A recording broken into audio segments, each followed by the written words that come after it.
Hello everyone. I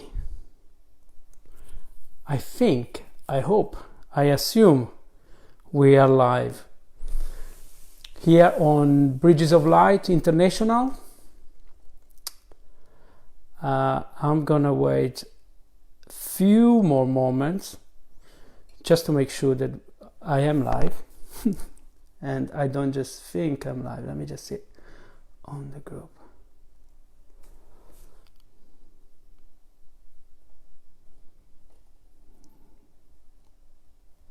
Yes, we are. Okay, great. Hello, Bernice. Welcome. Good. For a moment, I thought, oh, sugar. Maybe I'm not. Great. Yeah.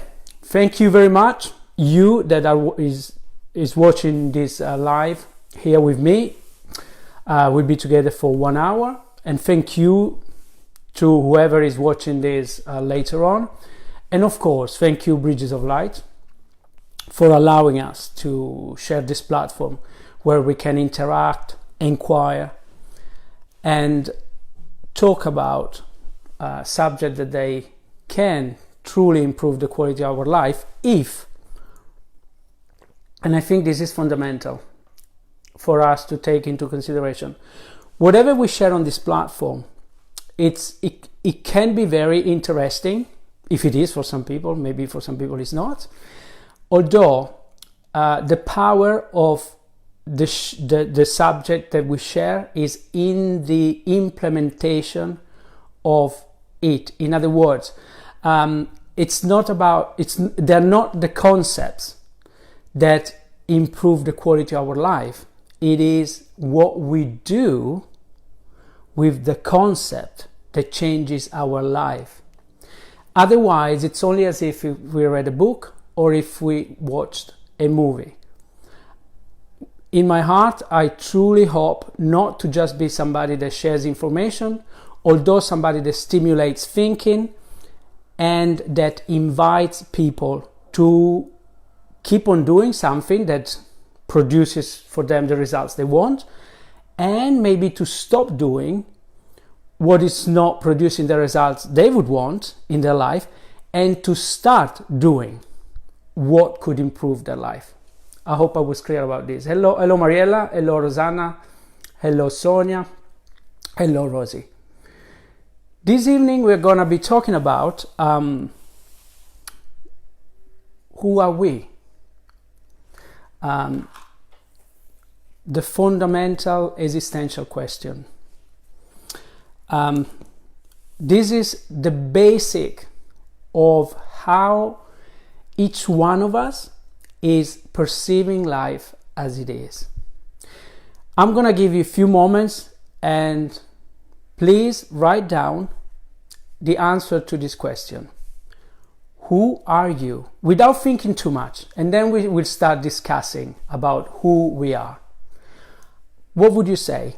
You can use one word, you can use a short sentence, but who are you? If I imagine I don't know you, or I come from another planet, and I'm here and I see you and I say, who are you?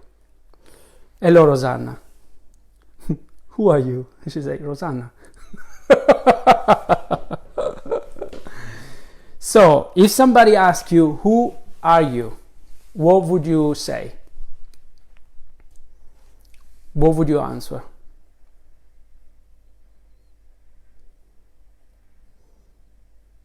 I'm in no hurry. I can give you time to think, but not all evening, because we don't have all evening. Okay, great. Mariella says, I am a light. Yeah.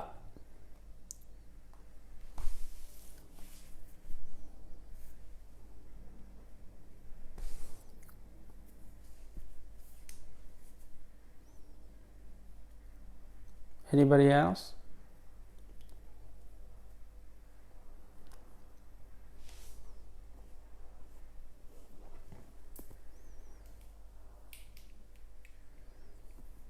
Oh, Sonia said, I'm translating. Sonia said, I'm trying to intuitively understand what you're saying. Yes, I was told not to talk in Italian during the English live, but I'm asking you, who are you? Ti chiedo chi sei. Se ti chiedo chi sei, cosa rispondi? Simona says, We can only say what we're not. Ah, I love that one. Simona says, we can only say what we are not. Hello, Wendy. Wendy says, hi, Luca. I am a vessel for the divine to express itself. Thank you. Anybody else?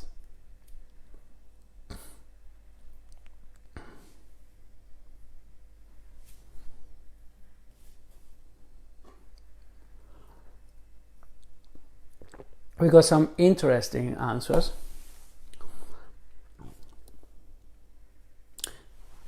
Mariella says, Sonia is asking to write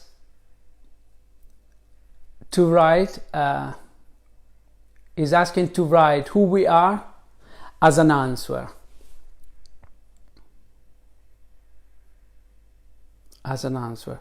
Well, tell them, Mariella, well, Sonia, you have to, what would you say who you are? If I ask you who you are?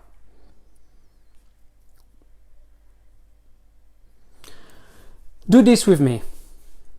Everybody. Look at something in the room or wherever you are. By the way, as always, I have to be clear, not if you're driving. Don't do this if you're driving. Bernice, I like that. I am me. Wonderful. Yes, you are you. Yes. And by the way, all of you were actually spot on. Whatever you wrote, it was accurate. Now let's do this exercise. Point at something in the room. It could be anything.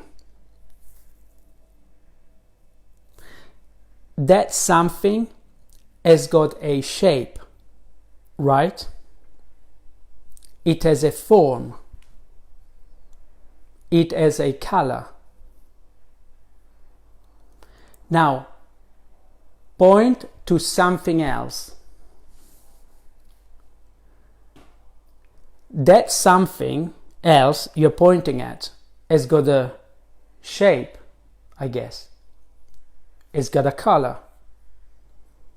It's got a size.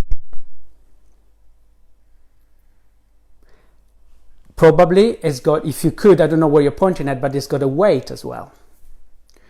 Point to something else. That something else you're pointing at as well, it's got a shape, right? It's got a color. It's got a form. It's got a weight. Now point at your arm. Your arm has got a size. It's got a shape. It's got a color. It's got a weight. Point to your ear as well. It's got a shape, a color, a form. Now, put your finger right in front of you, in the middle of your eyes, and point right in your head, inside, at that which is looking out. And then, again, if you're not driving, put your arms out and close your eyes.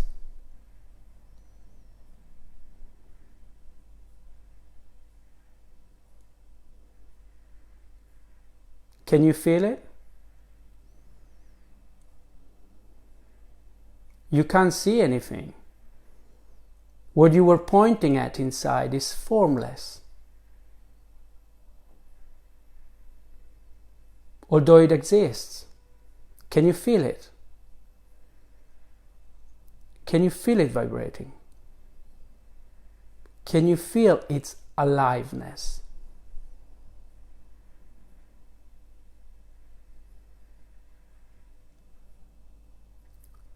That which is inside, that which is looking out, hasn't got a shape, hasn't got a weight, hasn't got a form, hasn't got a color, although it exists. And it's that something which will exist even when everything that has got a shape, a color, a form, a weight won't exist anymore. Imagine you're looking at your image in the mirror. That which you're looking at in the mirror, the image, it's the human part of you. It's the physical part of you. It's the vehicle you're using here in this life to experience, also sensorially, physically, what you wish to experience and who you wish to be in any given moment. So that's the human part. The physical, the conditioned, trained, educated part. It's got a shape, it's got a color, it's got a form, it's got a weight. But for you to be able to look outside, there has to be a seer. Otherwise, you wouldn't be able to see anything outside. So you are, yes, you are that which you see in the mirror. You are the physical part of you. You are the human part. And also the seer, the observer. So you are, we are, the observer and the observed. We are the observer, that which is looking out,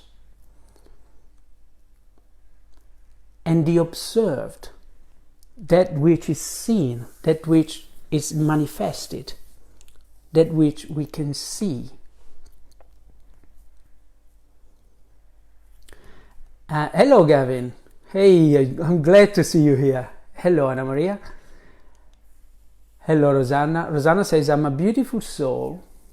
Mariella says, I'm on a beach. Well, good for you, Mariella. Wonderful. So, in other words, whatever you say you are,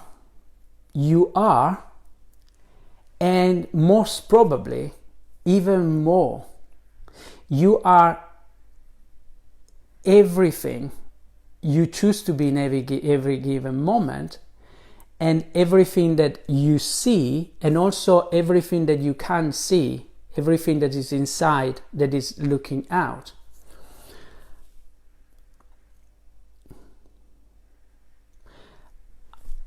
Simona, I want to comment on your comment again. Hey, hello, Helena, welcome.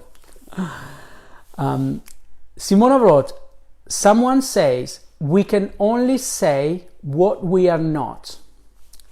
And there is a lot, hey, hello, Mattia, welcome.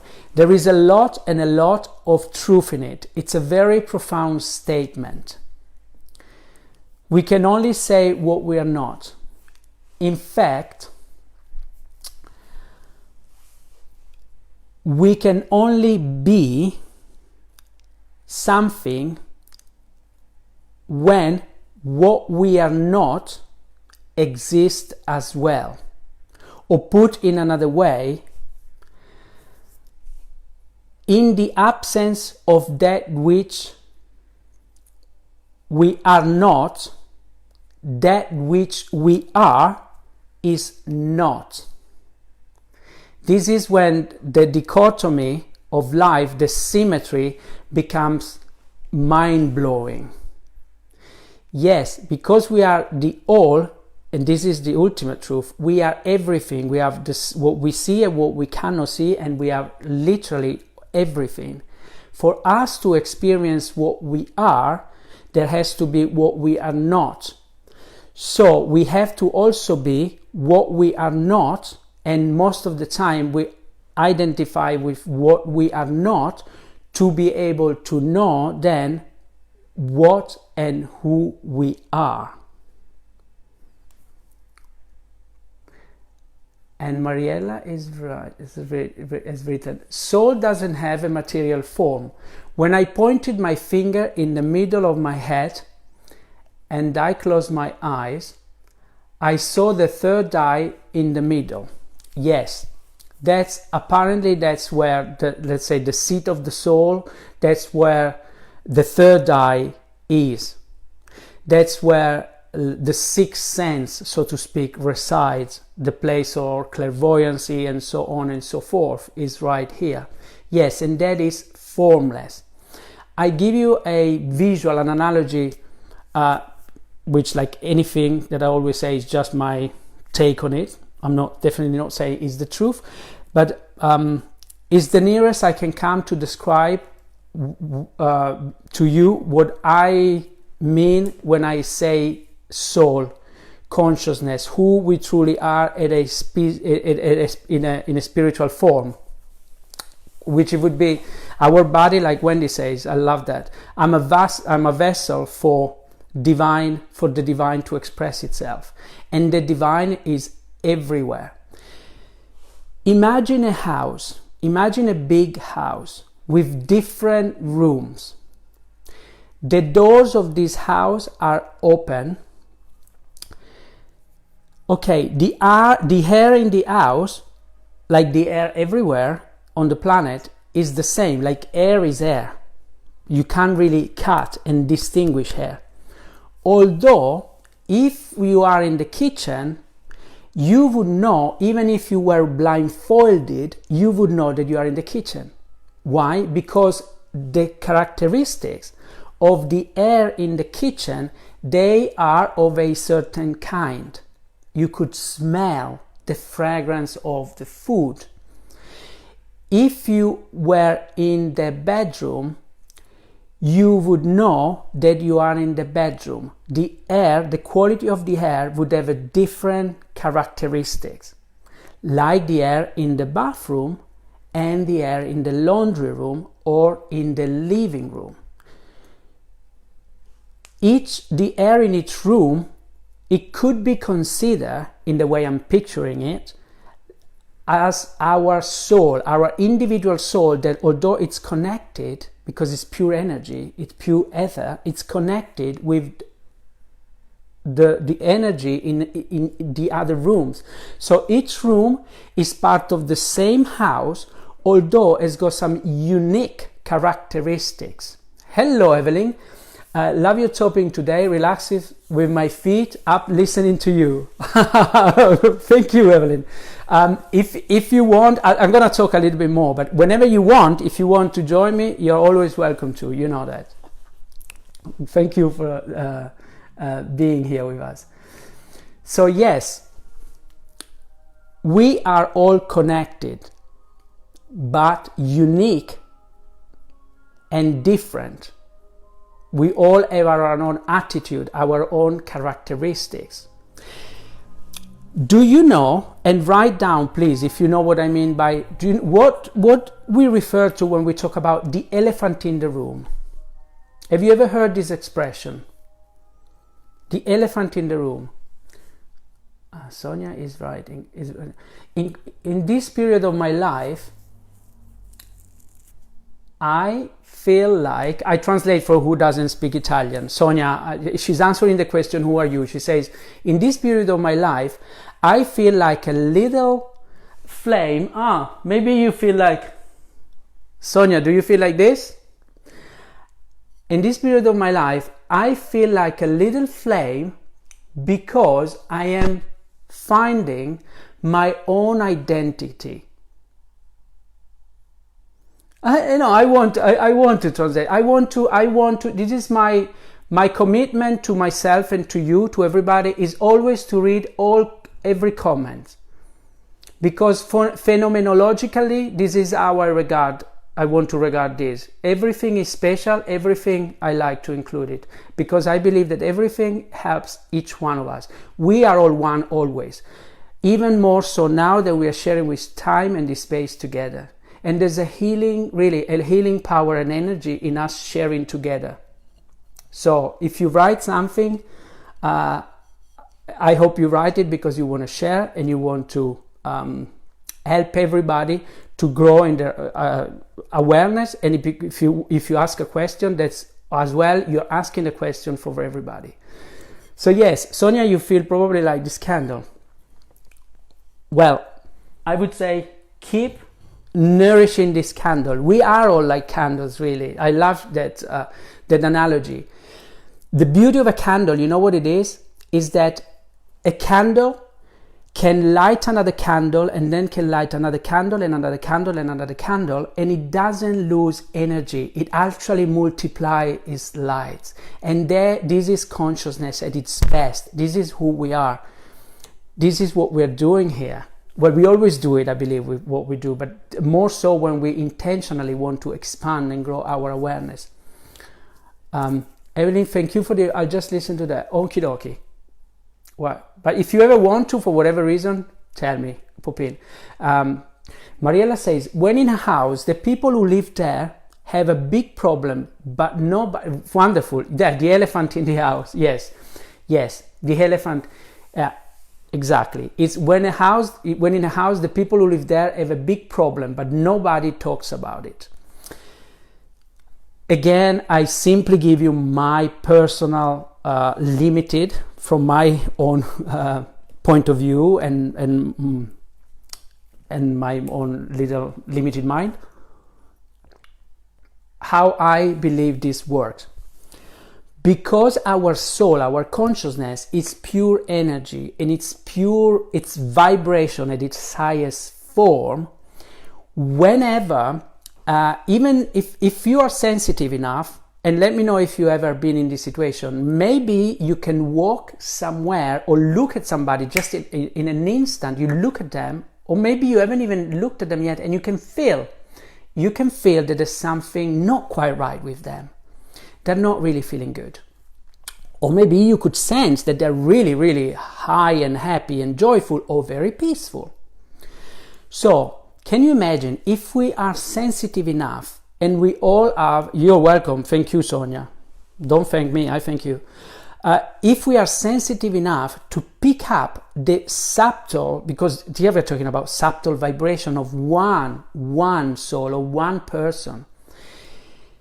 Imagine how powerful it is when two or more, and in the example that Marella gave, when maybe they just had an argument, or there's some friction in between these people, the energy, the atmosphere, literally, the atmosphere in that confined space, it's of a certain kind. And of course, when we get into sharing that space, we pick up what is happening, and we don't see it, but we know there is an elephant in the room. Because either we like it or not, but the essence of us, a part of us, which, by the way, I want something to be clear. I am not here saying that we are only a being of light, that we are only a divine being. We definitely are it, and we are human beings. We are also made of flesh. We are also conditioned. We also have an ego which has its own view and attachment, and so on and so forth. And I personally think it's very, very important to realize that who we are, it's both of them. Because to only work on one level or the other, in other words, some people only think or believe, well, think and believe, use it in the same sense, believe and think that they are only human. They don't even take into consideration the spiritual part, the energetic part, the essence, the soul, the one that we were talking about, that it's as if it was the room in each room of the house. So in this case, that person, when work on itself, when he or she wants to improve his or her life, they work on their ego. And it's all great and it's all fine. For example, conventional psychology addresses only the mind, only the ego. So if somebody is not feeling good in life, what do? They give him or her, they give them the tools and the knowledges To do what? To have a personality, to transform the aspects of their personality to fit in, and I repeat, this is important, to fit in with society, with the human system. But the human system and the personality, unless recognizes that it's only a part of what the being truly is, will always be subject to judgment, to comparison, to competition, because there is no escape for the mind. The mind and the person will always, the ego will always compare itself. There's no escape from it. And it will always judge openly or subconsciously. Now, what happens sometimes that, and I want to share this because this is what happened to me when I realized that I wasn't a person, but I was more than a person. In 2002, when I realized that I was more than who I thought I was, and I realized, yes, I opened myself up to the possibility of being a spiritual being, of being a soul, I identified myself very much with this energy, with the essence, which is in essence who we truly are, yes, although some psychological aspects, if they're not addressed, subconsciously they keep representing and remanifesting the same situations that they were manifesting even before I realized that I was a spiritual being. So I really truly believe that it is important to keep into consideration that we still have to work when we realize who we are at two different levels. We work at a spiritual level, meaning we know that we are infinitely potential, we are unconditionally loving, and that we are one with everybody else. But sometimes that's not enough, because that's when the real continuous work that I always talk about, that I actually started to say that at the beginning of this life, our ego, our mentality has to be accepted first with love, without judgment, and then trained a little bit. In other words, it's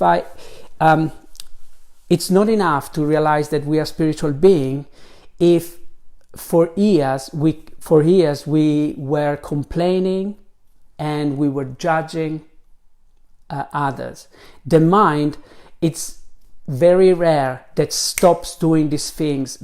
It can happen, sometimes it happens, yes, but normally we have to then still work upon it. And even when we see people that they're considered to be spiritual master, and they are, really, there are some huge spiritual masters out there. These people, what they do different from many other people, they have, from the moment they woke up, from the moment they realized who they truly were, which is, yes, a human being, but more of it, like when he says, I'm a vessel for divine consciousness to express itself, they then devoted lots of their life to transform the human part, to transform their mentality. Hello, Chiara.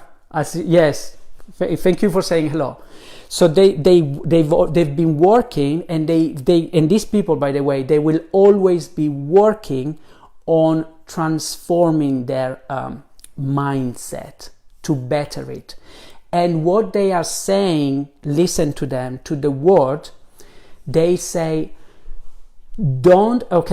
I don't care if you believe or not what I say, but what I do care, if you want to improve your life, I care that you do put into action what I tell you.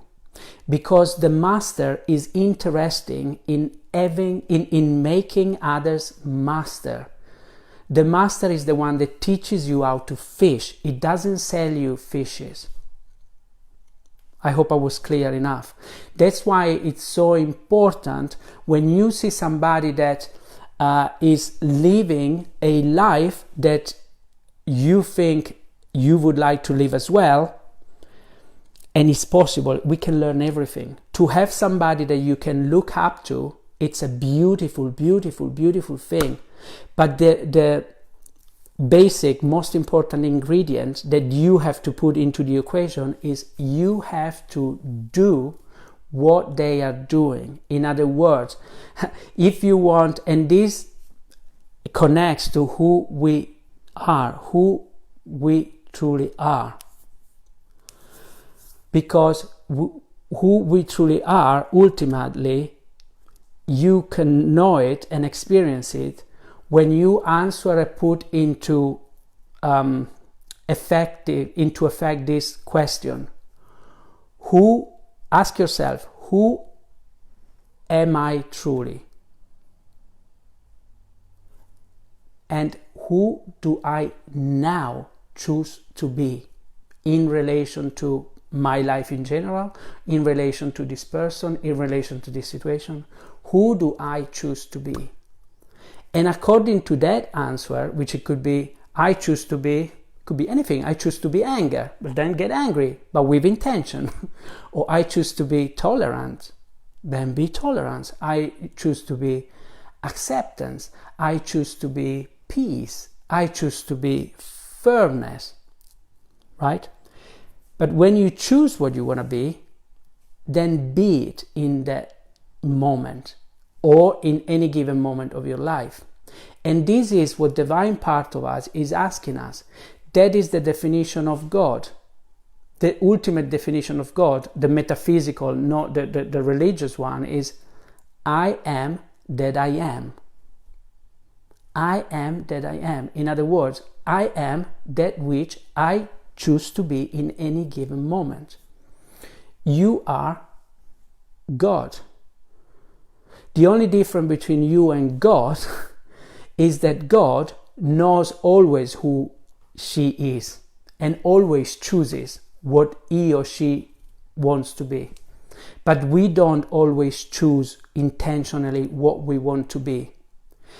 But if we did, we would experience who we truly are, creators. God is no more nor less what we call divinity, that pure creativeness is the creative energy of the universe, and then is the universe itself. It's the alpha and the omega, is the before, the now, and the after, the subconscious, the conscious, the now, and the superconscious, the future. Is the Trinity, is the Father, the Son, and the Holy Spirit. Is the Father, the Spirit that sees something in the future, wants to do something, the Spirit. The conceiver is the Father. Then we've got the Son, which is the body that puts into action what it wants to do. And then we have the soul, the Holy Spirit, that it reaps the aftermath of the creation. But to go back to who we are creators. Life is a process of creation, not so much of discovery.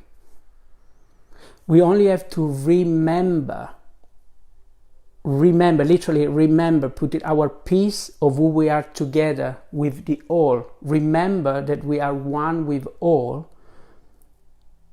And then from that awareness, we create whatever we choose to create. And it becomes much easier when we know that we are the all, because what we want to do is supported by the all. And with that consciousness, we don't even have to think so much what Luca, my little ego, wants. We can still think that way, but we could also choose to be more in a state of openness and become a vessel for our intuition for whatever we think like doing, and we haven't actually planned it even as much.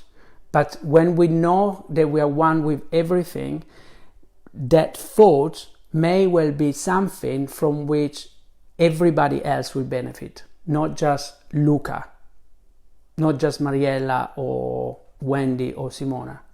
But now I've been talking too much, then I get into my head too much, and I don't like that because we'll lose connectedness.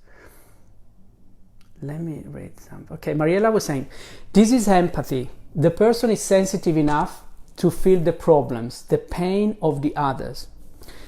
Yes, Mariella, exactly. The quality of being able to walk in a room or in a space and to feel what's going on in the atmosphere, yes, is empathy. Yes. When we are sensitive enough to feel even the pain of others, yes. Can't work together, of course. I don't know what you meant, but who can work together? Okay. Hello, Steph. Mariella says, ego and soul, yes, different and incompatible. Okay. I personally think that different, yes, incompatible,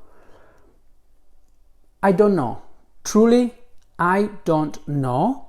Although I wouldn't say yes to that statement, that they are incompatible.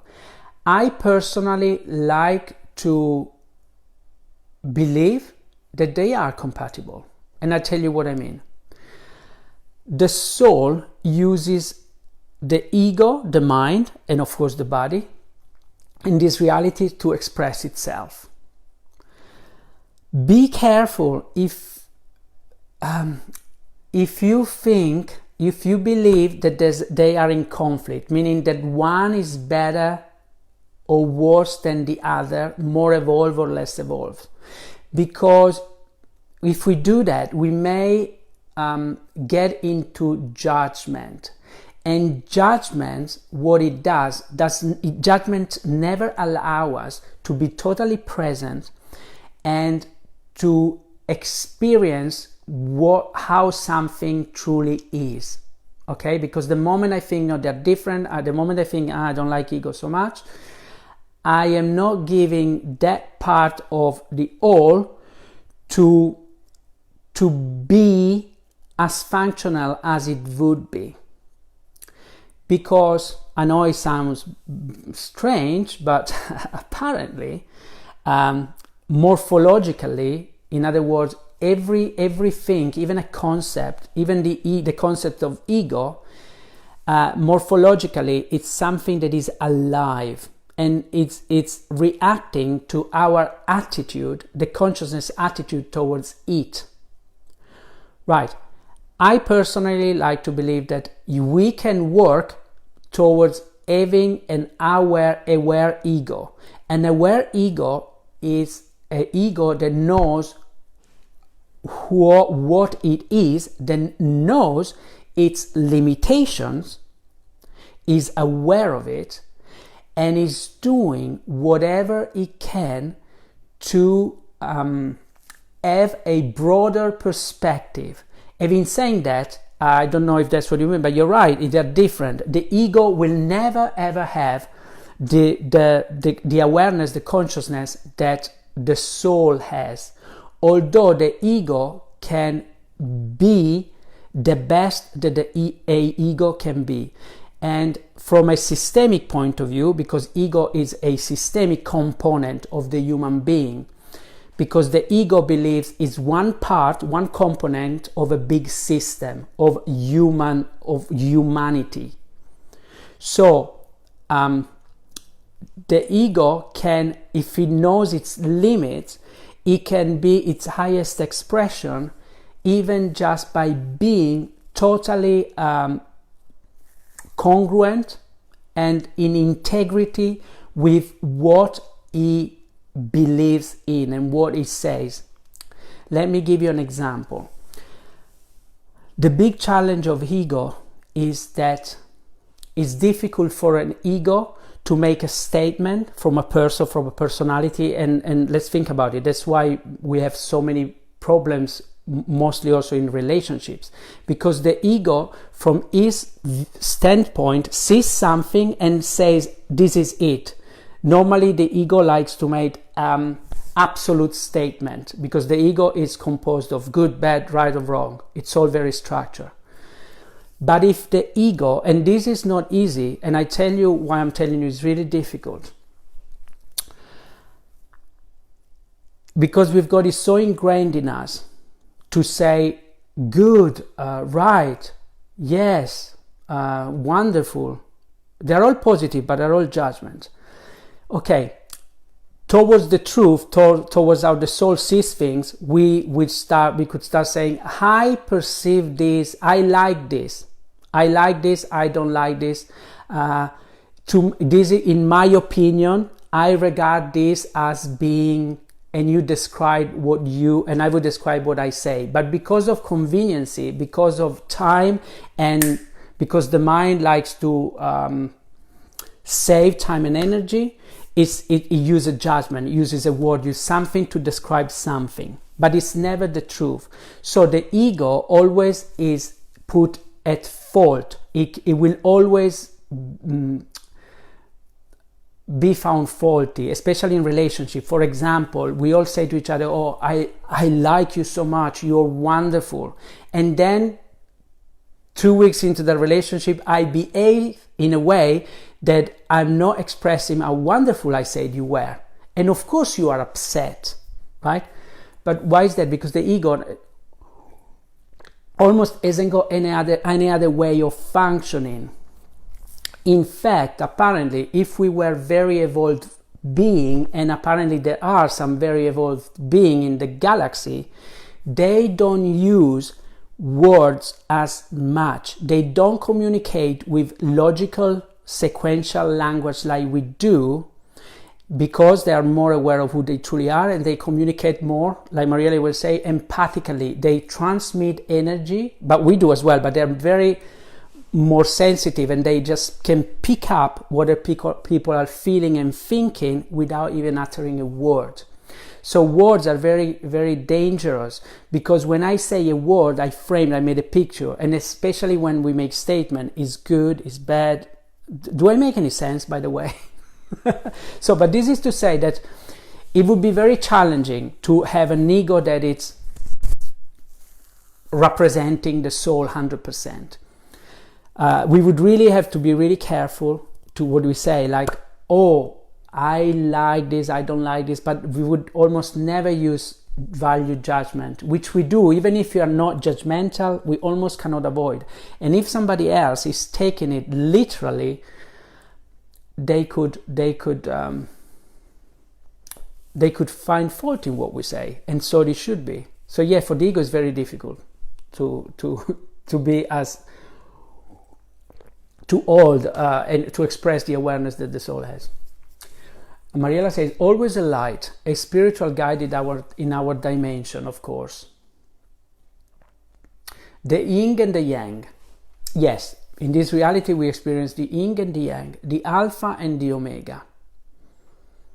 And we need that, because without the yin and the yang, we wouldn't know experientially who we are. We would be everything. But if we were always everything, then it would be boring, so to speak, because if I want to experience being happy, I have to have been sad at least once. If I want to be peaceful, I have to have been, again, angry or anxious at least once. Although we don't need to portray the cycle over and over again. Otherwise, we would never evolve. I repeat, some people think that, oh, of course, yes, we have to be low, have been down to know what happy is. So they think, oh yes, sometimes I have to get angry, I have to be nasty, then to experience to be peaceful again or be loving. No, there's no need for that. An evolved being wouldn't do that. Why? Because once we have been angry and upset once, we have it stored in our memory. It's like we slapped our face once. Why do we have to do it again? Once is enough. An evolved being is someone that after the first slaps think, oh, this is not who I am. Who do I choose to be from now on? And he will never do it again because he knows, it's in his memory. He goes, no, I've been there. I didn't like being there. I didn't like wearing that outfit, and I'm not wearing it anymore. But not very evolved beings, as a society, I would say we still are, we keep doing the same mistake over and over again. And I am one of them. I took me until the age of 32 years old. I used to live a very, very unhealthy lifestyle. From 20 to 32, 12 years of my life, the amount of drugs I've taken, oh gosh, it was like, my house is not big enough to if I had to put everything I've taken, my house wouldn't hold everything that I've taken. So that's just to say, that I kept doing that for so long until I thought enough is enough. Who am I? And I chose to be something else. And now it's enough for me to remember that. Do it make sense? And even with getting angry, it's very seldom. If I do now, I know and I realize, but who do I choose to be? And I know that I am doing it myself. Whenever I get angry, whenever I get upset, frustrated, I ask myself, what am I doing now to feel like this? What have I done? Or what is it that I can do or stop doing to feel better? Anyway, hell and heaven, exactly. Hell and heaven, yes. We need one to have the other. But ultimately, when we realize who and what we truly are, there is only heaven. We could really be always in heaven. Because as long as we've been in hell once, and as long as we see somebody else being in hell, it reminds us, that's not where I want to be. So why wouldn't I want to behave like that? Ego is rational, soul is emotional, spiritual. Yes, absolutely. Thank you, Mariella, for pointing that out. Exactly. Ego is rational, the soul is emotional and spiritual. Yes.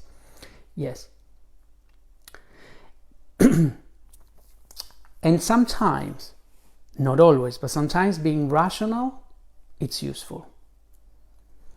Sometimes being detached is useful. I give an example. A surgeon, I think you call it, right? Yes, a doctor that performs let's say, a open heart surgery or a brain surgeon. Definitely, it's their soul, their calling is to do what they do.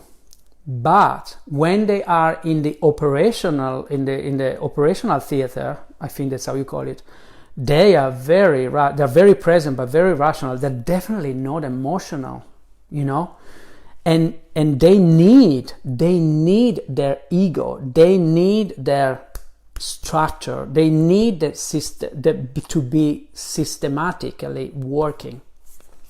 Otherwise, they couldn't really do their job properly. Hello, Maria. Wendy says, very true, Luca, but the ego, in my experience, was the protector of the false conditioning and programming we all experience growing up. Not right, not wrong, bless it. Yes, thank you for sharing that. Let me read it again. The ego, in my experience, was the protector, yes, of the false conditioning and programming we all experience growing up. No right, no wrong, bless it. Yes. The ego is our friend. The egos protect us from shame, from, mostly from shame really, because the ego, it's all about how we look, the image we have in the world. And growing up, because of the false conditioning that we have, we never feel we are good enough.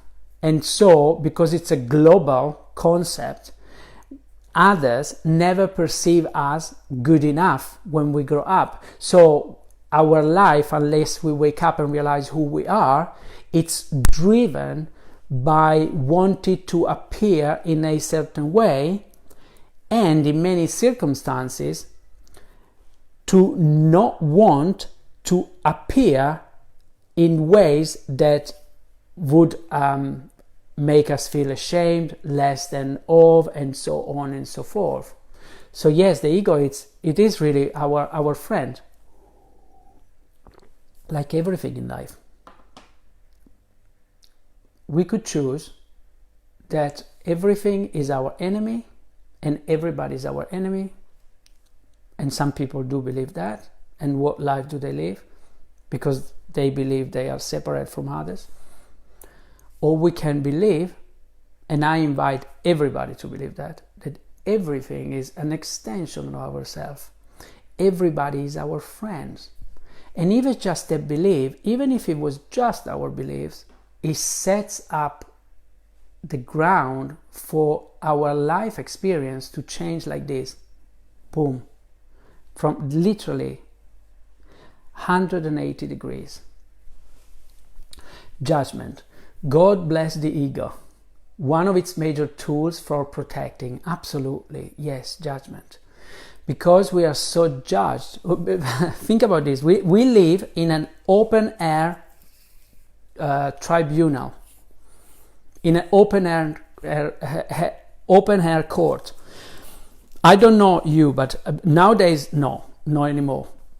But before 2002, definitely, before I realized who I was, I hadn't even opened my eyes yet in the morning that I was already thinking, oh my gosh, what do I have to do? What am I going to wear? What are they going to think about me? What am I going to say?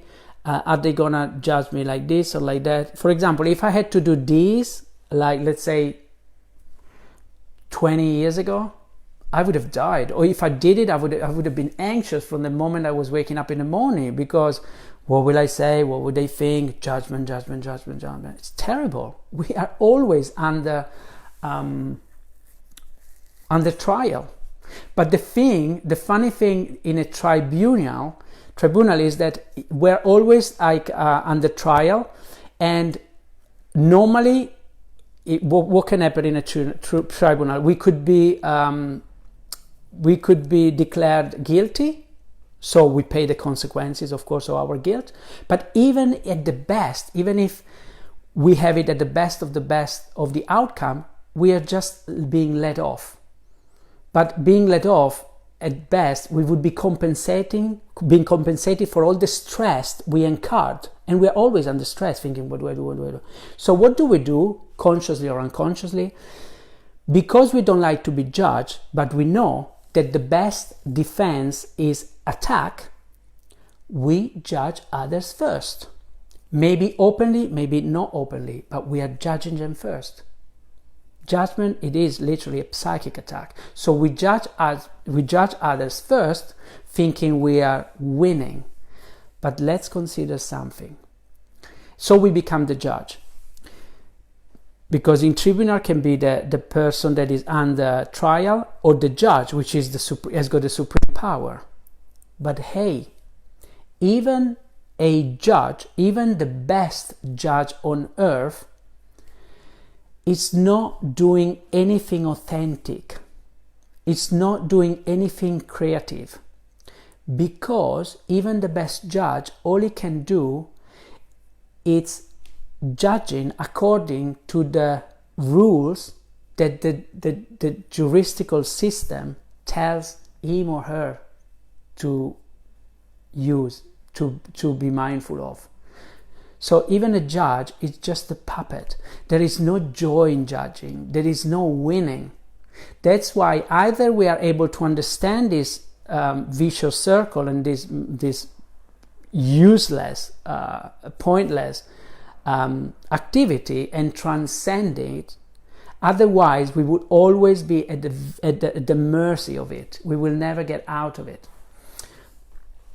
Thank you. Always makes sense. No, sometimes I wonder because, and then after a little bit that I speak, I think, oh my gosh, am I making any more sense? Mariella says you can't limit your feelings. You can't limit, I think you mean. You can't limit your feeling. A love, a big love. You can't use your ratio when you love. No, you can't. No mental limitations. You love totally, even if you are conscious that all can finish, of course. Yes, absolutely. The soul, that's what the soul does. And that's what I believe who we truly are is urging us to do. Whatever you do, do it full-heartedly. And I am not kidding. The divine part of us, the soul, doesn't really care what we do. I know some people, some moralists would say, how the heck are you saying that publicly? But yes, I'll tell you what. We are being trained religiously that God has got a will. God cares about what we do. Can I tell you something? God does not care about what we do. God is the energy of creation and we do whatever. But if you want to evolve as fast as you can, whatever you do, do it full-heartedly. Don't be sitting on the fence. That's living to the full. That's when your soul is here and say, yes, I like this game. But when we don't know where we're going, when we are locked in our ego, in our mind, rationalizing everything and not being present, our soul is somewhere else, doing something else, thinking, I can be asked. But when we're present and we do something, whatever you do, do it full-heartedly. And then you see how you grow. Anyway. Maria say, if you mix rationality, I guess, yeah. If you mix rationality with your feeling, I think you love and half of your love. Oh, good one. Yes, yes, I agree. When you love and you mix rationality with feelings, you love half. You love an half. I think you mean you love half of what you could love. Yes. Okay. Here we could open the door for another big discussion, though. Yes, it also depends, though, which love we're talking about. And I'll tell you what I mean. Okay.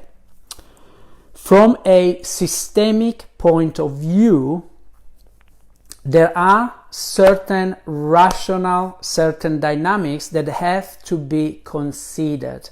That if we don't consider in a relationship, don't give the other person the chance to love us as they would. I'll give you a short example because otherwise I don't give you the idea. Okay, Mariella, let's say you know who you are. You are a soul in a body, okay? And you are totally unconditionally loving. If you embark in a relationship with your partner, let's say, it's somebody that doesn't have any concept of being a spiritual being, and he or she or whatever thinks that is only a person. If he does something to you, or let's say whenever he does something that he knows is upsetting you, and you literally just unconditionally allow him to do it, you forgive him, be careful. I repeat, be careful. Chances are he won't stay in the relationship so long. Tell you something, you know why? Because nobody can really stand somebody holier than him or her for a long time, and definitely somebody that hasn't got a spiritual awareness. But there's 2 minutes, I can't get into it. But the thing, what I mean is that from a human standpoint, if I do something that upset you and you don't tell me that I have upsetted you, I don't feel from a human point that you care. So you should at least do something smaller, or let me know that you were upset, so I know we are game. We are on the same page, and there's something that we can work on. But if you behave like a total saint, and I am not a saint, I'm a sinner and a saint won't last long together. That is why sometimes people, when one partner embark in a spiritual path and the other one doesn't want to know, it's not better or worse or whatever, they can't be together. Do I make any sense? So this is all I say, that even in love, sometimes a little bit of thinking, of rationality, could really hold the relationship together. But then again, having said that, I am not here definitely to say what is better or worse or what somebody should or shouldn't do. No, that is all given, of course, who you choose to be in any given moment. Having said that, somebody that knows is an incarnated soul, sometimes she or he chooses to be even by himself. In fact, you don't see many masters married, because a master knows that he couldn't adhere to the vow of a conventional marriage, because he would never put somebody over somebody else. Do I make any sense? Sorry, I'm good. My slaps are getting better. Now, if there's, I have to 1 hour. Yes, let me see if I can read everything. My slaps are getting less. Fantastic. My slaps are getting less. Wonderful. Thank you, Wendy. Mariella says, because the real love can accept any calculation. I agree, Mariella. Yes, real love doesn't accept any calculation. You're right. Natasha says, we have to remember, you're right. The problem is that we often run and forget to look at our life. We forget who we are. Yes, we do forget. Ciao, Luca. And you know what, some people never ask this question, which is a fundamental question. I have been dealing, and sometimes I'm dealing with adults, and I ask them, but who are you? And some people, they never even ask themselves who they are. So if you never even ask yourself who you are, it's normal that your life would be a mess, because to the degree of which that you know yourself, your life will align itself, so to speak, to match your consciousness. Thank you, Wendy. I don't know what you love, but thank you so much. I appreciate it. Evolution includes total feelings, unconditional love. Yes, absolutely, Mariella. I totally agree. Evolution includes unconditional love. Yes. Hello, Tony. Pure love, not bad love. Yes, I put the word finished. In that case, my couple relationship breaks. I don't know what you mean. Laura, guys, I need to... Oh, okay, we can read everything. Laura says, sometimes I start doing things full-heartedly, but when the ego comes kidding me, could you give any advice on this? Laura, I have to... But the ego comes kidding me, could you give me... Yeah, well, put the ego aside, and unless you are hurting somebody or yourself, if you do something full-heartedly, keep on doing it. When doubts arises, again, the yardstick, let this be the only thing that steers you one way or another. I keep going or not. Am I damaging anybody's well-being, mine or others? And you know if you're doing that or not. If you're only damaging somebody else's or your expectations, mental expectations, I would say get over your ego and keep doing what you want to do full-heartedly. I have to go, guys. I would stay here. This is flown by. Guys, I love you very much. And we are going to see each other Friday evening. What we're going to be talking about... I think... I can't remember the title, but I'll let you know before. And Friday we're going to... No, Saturday in English. Sorry. Saturday we're going to see each other at 6 o'clock. Ciao. Thank you.